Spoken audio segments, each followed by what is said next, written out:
Hey guys, welcome back sa channel. Kung bago ka pa lang dito, huwag mong kalimutan mag-subscribe kasi dito, mga kwentong parang totoo pero hindi dapat nangyayari ang pinapakinggan natin. Ngayon, pakinggan mo to. Hindi ko makakalimutan ang araw na nakuha ko ang 13th month pay ko. Dahil simula noon, parang may gusto nang bumawi sa perang hindi naman dapat napunta sa akin. Call center agent ako noon sa Makati. Hindi kalakihan ang sweldo, kaya sobrang excited ako tuwing dumarating ang 13th month pay. May plano na agad ako. Babayaran ang utang. Bibilhan ng regalo sina mama. Tapos ititira yung natira para sa sarili ko. Noong payday, lahat kami masaya. May mga nagyayaya ng mag-dinner. May bibili ng bagong cellphone. May magbabakasyon. Habang nasa pantry kami, napansin kong tahimik lang si Carlo. Isa siya sa pinakamalapit kong katrabaho. Uy, hindi ka ba sasama? Tanong ko. Ngumiti lang siya. Sige, sa susunod na lang. Akala ko pagod lang siya. Hindi ko na pinansin. Kinabukasan, nagulat kami. Hindi pumasok si Carlo. Hanggang sa dumating ang human resource. Tahimik silang kinausap ang team leader namin. Pagbalik niya, iba na ang mukha niya. Guys, may masama akong balita.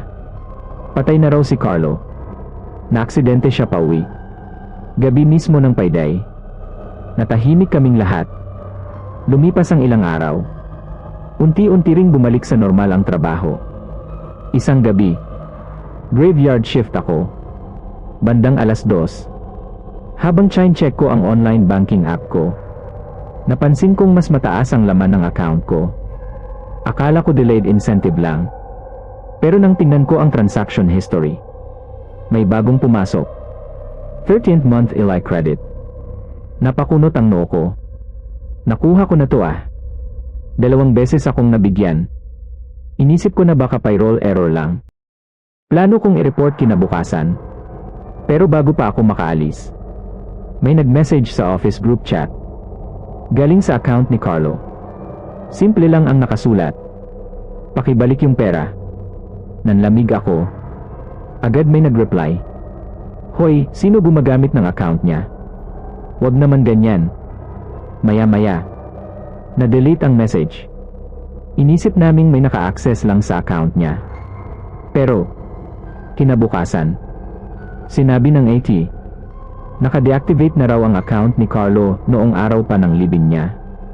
Wala nang pwedeng mag-login doon. Hindi na ako mapakali. Kaya dumiretso ako sa payroll. Ipinaliwanag ko ang nangyari. Tinignan nila ang records. Tapos biglang natahimik ang staff. Sir, may problema ba? Tumingin siya sa akin. Yung sobrang pera na pumasok sa account mo hindi galing sa company. Nakalagay dito, walang nag-transfer. Parang kusa lang itong lumabas sa system. Pag uwi ko, nagdesisyon akong huwag galawin ang sobrang pera. Kinagabihan, may narinig akong notification. Isang text. Unknown number. Hindi pa rin akin. Sunod agad ang isa. Kailangan ko na. Biglang may kumatok. 3 beses. Tok. Tok. Tok. Pagtingin ko sa P4, walang tao. Pero, may envelope sa sahig. Parehong kulay. Parehong sobre.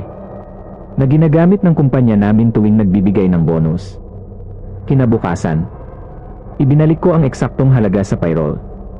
Kahit sabi nila, wala naman daw silang natatanggap na sobrang pera. Pagkatapos noon, tumigil ang mga text. Wala nang kumatok. Akala ko tapos na. Hanggang sa dumating ulit ang December. May bagong empleyado kaming na-hire. Habang nagkukwentuhan kami tungkol sa bonus, bigla siyang tumingin sa phone niya. Namutla ang mukha niya. Guys, bakit 2 beses akong nabigyan ng 13th month pay? Tahimik kaming lahat. Wala akong sinabi. Kasi alam kong, kapag may sobrang perang pumasok na hindi mo maipaliwanag, baka hindi talaga para sa'yo. At hanggang ngayon, Tuwing dumarating ang 13 re-month pay, shine check ko muna ang account ko ng 2 beses. Dahil natatakot akong makita ulit ang perang walang pinanggalingan. Kung umabot ka hanggang dito, salamat. Pero bago ka umalis, check mo muna kung may gumagalaw sa likod mo. See you sa susunod na kwento. Dito lang sa Kwento sa Kangitngitan.